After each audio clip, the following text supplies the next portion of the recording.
오늘 함께 읽은 본문을 통해서 비교할 수 없는 하나님이라는 제목으로 주의 뜻을 나누도록 하겠습니다.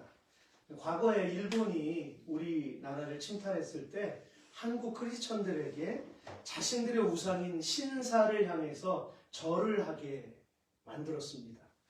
그러나 만약 절하지 않으면 교회와 어떤 크리스천 스쿨의 문을 닫게 했고요. 목사님들을 감옥에 가두었습니다. 그래서 거의 대부분의 교회와 학교들이 우상을 경배하는 죄를 짓고 말았죠. 우리는 이제 주기철 목사님 같은 분들 때문에 많은 교회와 많은 목사님들이 다 그 길로 갔을 것이다 라고 생각하지만 실상은 뚜껑을 열어보면 그렇지는 못해요. 정말 하나님을 사랑했던 그런 목회자들은 순교의 길로 갔지만 그렇지 않은 교회가 더 많았어요. 더 많았고 그렇기 때문에 그 이후에 세월이 지났을 때 많은 분들이 마음의 찔림을 받고 하나님 앞에 또 다시 회개의 자리로 서는 이러한 교회들이 있었습니다. 그들은 어떻게 이야기했냐면 국가 행사다. 그러니까 그 12시 정해진 시간에 한 번만 절하면 모든 걸 다 자유롭게 해주겠다. 이렇게 얘기를 했어요. 근데 여러분 그들이 섬기는 신은 태양신입니다. 태양신이고요. 그 왜 일장기 보면 전쟁 때 쓰던 일장기 보면 태양이 그려져 있잖아요. 이 태양신을 나타내는 그런 표식이거든요. 천조대신이라고 해서 그것에 절을 하게 만들었습니다. 그럼 하나님이 가장 싫어하시는 것이 무엇일까요? 십계명 제1계명에 너희는 나 외에 다른 신을 내게 두지 말지니라 이렇게 말씀하셨어요. 우상을 섬기는 것이죠. 그런데 교회가 왜 그런 행동을 했을까? 그거 퀘스천 마크잖아요. 이상하다. 배운 것은 분명히 그게 아닌데 왜 그런 일에 직면했을 때 교회가 타협을 하고 왜 그렇게 절을 해야만 했을까라고 하는 그런 물음이 우리의 마음을 조금 불편하게 합니다. 근데요, 그 이유가요 이겁니다. 교회가 문을 닫으면 안 되기 때문에. 교회가 문을 닫으면 안 되기 때문에 바꿔 말하면 하나님을 예배하기 위해서였다는 거예요. 아이러니하잖아요. 하나님을 예배하기 위해서 교회가 문을 닫으면 안 되니까 12시 예배 드리다가요. 종을 한번 땡 치면은 동쪽을 향해서 예배당 안에서 벌어지는 풍경이에요. 동쪽을 향해서 절을 한번 90도로 한 다음에 다시 예배를 진행했어요. 그러니까 여러분, 누구를 예배하는 겁니까 지금? 하나님을 예배하는 게 아니잖아요. 그죠? 그 천조대신이라고 하는 게 하나님보다 위에 있는 거예요. 그러니까 이런 가장 큰 계명, 하나님이 제일 가증스럽게 여기시는 행동을 교회들이 했다라는 것입니다. 그러면 여러분 오늘은요. 형태는 다르지만 우리가 하나님 앞에 예배해야 할 그때에 하나님께 마음을 드려야 될 그때에 많은 사람들이 다른 것에 절하는 것처럼 다른 것에 마음을 빼앗기고 심지어는 예배당 안에 있다 할지라도 다른 이유 때문에 다른 이슈에 매여서 하나님의 영광을 가리는 일들이 너무 많다는 거예요.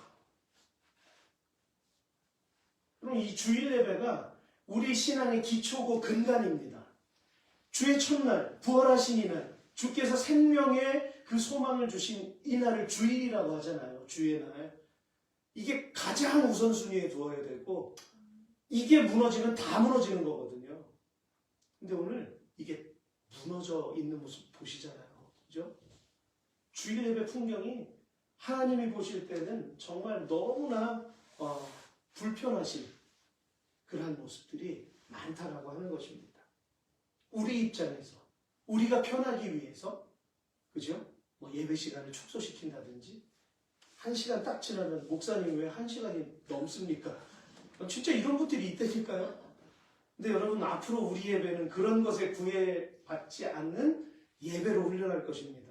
예배가 1시간 반이 됐든 2시간이 됐든 정말 하나님의 영광, 그러나 그 긴 시간 내에 하나님의 영광이 드러나야 되겠죠.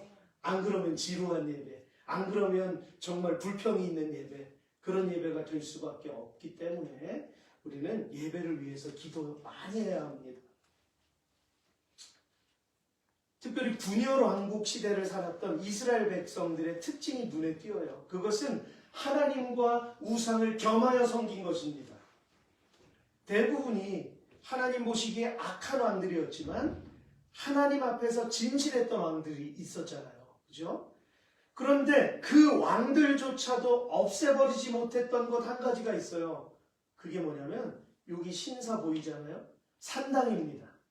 어린 시절에 제가 시골에서 유년 시절을 보냈는데 그 산이 있으면 높은 산은 아니에요. 산 꼭대기에 산당이 하나 있어요. 그래서 친구들끼리 가위바위보 해가지고 그 산당에 한번 들어갔다 나오기 되게 무섭거든요.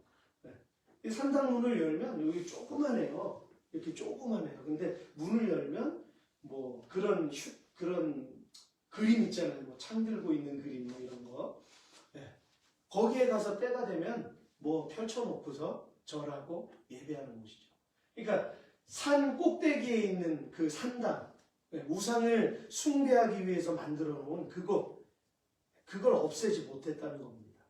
특별히 유다의 의로웠던 아사 왕은요, 하나님 보시기에 정직하게 행하였고 남색하는 자들, 동성애자들을 쫓아냈고 조상들이 지은 모든 우상들을 없앴으며 심지어는 그의 어머니 마아가라고 하는 여인이 있는데요.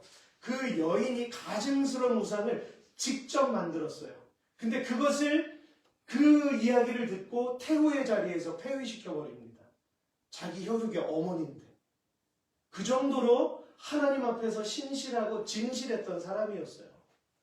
그런데도 열왕기상 15장 14절엔 이렇게 기록하고 있습니다. 다만 산당은 없애지 아니하니라. 그러나 아사의 마음이 일평생 여호와 앞에 온전하였으며. 우리가 뭘 느낍니까? 조그만 틈이라도, 그러니까 왕이니까, 왕은 신실하잖아요. 그리고 주변에 있는 제사장들이나 예배자들을 막 세웠을 거 아닙니까? 그럼에도 불구하고 이 조그만 틈새가 많은 사람들을 우상 숭배에 계속 빠지게 했다라고 하는 것입니다. 아사의 아버지 아사랴 때에도 또 아사의 아들 여호사밧 때에도 그들은 하나님을 신실하게 섬겼어요. 그런데 산당은 없애지 못했다는 거예요. 제가 지금 말씀드린 왕들은 악한 왕들이 아닙니다. 의로운 왕들의 대명사였어요. 그렇기 때문에 역대하 20장 33절에서는 이렇게 말씀하신 것입니다. 산당만은 철거하지 아니하였으므로 백성이 여전히 마음을 정하여, 하나님께로 정한 게 아닙니다. 마음을 정하여 그들의 조상들의 하나님께로 돌아오지 아니하였더라. 네. 그러니까 이 정도는 뭐 이거 가지고 우리 마음이 중요하지 라고 하는 것들, 그죠? 많을 거예요. 하나님 앞에서는 정말 우리가 아까 우리 전도사님이 예배 전에 고백하셨듯이 매일매일 반복되는 이 죄와의 싸움이 우리를 느슨하게 만들면 안 돼요. 여러분, 이 뿌리 깊은 악습이 어디서부터 시작되었을까요? 바로 이스라엘이 최고의 전성기를 누렸던 솔로몬 왕의 시대로부터 이어져 내려온 것입니다. 그는 비록 하나님을 위해서 황금성전을 지었지만 한편으로는 자신의 욕망을 채우기 위해서 수많은 이방의 공주들과 결혼했습니다. 근데 명목상은 정략 결혼이라고 했겠지만 근데 뚜껑을 열어보면 아니에요. 열왕기상 11장 1절에는 이렇게 묘사하고 있습니다. 같이 읽을까요? 솔로몬 왕이 바로의 딸 외에 이방의 많은 여인을 사랑하였으니 곧 모압과 암몬과 에돔과 시돈과 헷 여인이라. 아멘. 여기에 우리의 눈길이 머무는 곳이 어느 구절입니까? 이방의 많은 여인을 사랑했다. 그는 많은 여성들을 좋아했다는 거예요. 사랑했다는 거예요. 품기를 원했다는 거예요. 여인들을 받아들였다는 것은 또 한편으로는 무엇을 의미합니까? 그들의 가치관을 받아들인 거고, 그들의 문화를 받아들인 거고, 심지어 그들이 섬기는 우상까지 그냥 눈 감아준 거예요. 처음에는 눈 감았겠죠. 근데 눈 감았던 게 서서히 그 우상의 형상으로 눈길이 계속 가는 거예요. 옆에다 눈 놓으니까 자꾸 눈길이 가잖아요. 이거 완전히 철거해버려야 되는데, 그죠? 솔로몬이 나이가 많이 들었을 때에는요, 결국 그 여인들이 솔로몬의 마음을 돌려버렸다. 11장 4절에서 그렇게 기록하고 있습니다. 그래서 다른 신을 따랐다 이렇게 나와요. 우리 솔로몬 하면 그의 지혜, 그가 하나님 앞에 드린 천번 제사, 젊은 시절이었어요. 그때는 그렇게 신실하게 하나님을 예배했지만 후에 갈수록 이렇게 타락하는 왕의 모습으로 끝을 맺고 있다라고 하는 것입니다. 이 모든 것을 종합해 볼 때 언제가 위기일까요, 여러분? 무엇이 위험한 것입니까? 데살로니가전서 5장 3절에서 이렇게 말씀하세요. 그들이 평안하다, 안전하다 할 그때에 임신한 여자에게 해산의 고통이 이름과 같이 멸망이 갑자기 그들에게 이르리니 결코 피하지 못하리라. 아멘. 이것은 예수님께서 다시 재림하실 심판의 주님으로 오실 때 사람들은 안전하고 평안한 삶을 살아가고 있다고 느낄 것입니다. 안전하다고 느끼는 그때의 어느 날 갑자기 주님은 오신다라고 하는 거죠. AI가 계속 업그레이드 되고 이제 로봇이 사람들의 많은 산업들을 대체하고 그러한 세상이 된다 할지라도 유토피아를 꿈꾸겠지만 그러나 결국은 멸망하게 됩니다. 얼마나 군비를 계속 비축하고 있어요. 우리나라만 하더라도 굉장히 무기 준비를 많이 하잖아요. 환경도 그렇고 환경이 점점 이렇게 안 좋아지면 식량이 어떻게 되겠습니까? 계속 고갈되고 줄어들 것 아니겠어요? 그럼 결국 선택해야 될 것은 뭡니까? 힘 있는 자가 다 뺏을 것 아니겠어요? 여러분, 결코 우리는 안전하다, 평안하다 그렇게 자꾸 되뇌이고 우리가 최면을 걸면 안 돼요. 우리는 하나님 앞에서 오직 하나님의 말씀이 어떤 것을 지금 주시하게 만드시는지를 우리는 계속 깨달아야 합니다. 여러분, 우리가 죽음을 피할 수는 없어요. 근데 누구에게나 개인의 종말이 있습니다. 설령 우리 때에 심판의 주로 오시는 주님을 만나지 못한다 할지라도 우리 각자가 개인의 종말을 준비해야 합니다.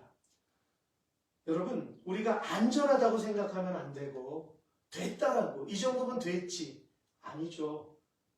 신실했던 솔로몬도 이렇게 마지막에 이런 모습을 보여주는데요. 우리는 하나님의 은혜를 측량할 수 없어서 솔로몬이 천국에 갔는지 지옥에 갔는지 우리는 알지 못합니다. 그러나 그건 하나님의 주관이고요. 여러분, 우리가 이 말씀을 통해서 깨달아야 될 것은 하나님으로부터 눈을 떼지 말아야 한다는 것입니다. 그러므로 이런 사람들의 죄성을 알았기 때문에 가나안의 그 전쟁을 목전에 둔 여호수아는요, 이스라엘 백성들에게 선택하게 합니다. 우리 같이 읽을까요? 시작. 만일 여호와를 섬기는 것이 너희에게 좋지 않게 보이거든 너희 조상들이 강 저쪽에서 섬기던 신들이든지 또는 너희가 거주하는 땅에 있는 아모리 족속의 신들이든지 너희가 섬길 자를 오늘 택하라. 오직 나와 내 집은 여호와를 섬기겠노라 하니. 아멘.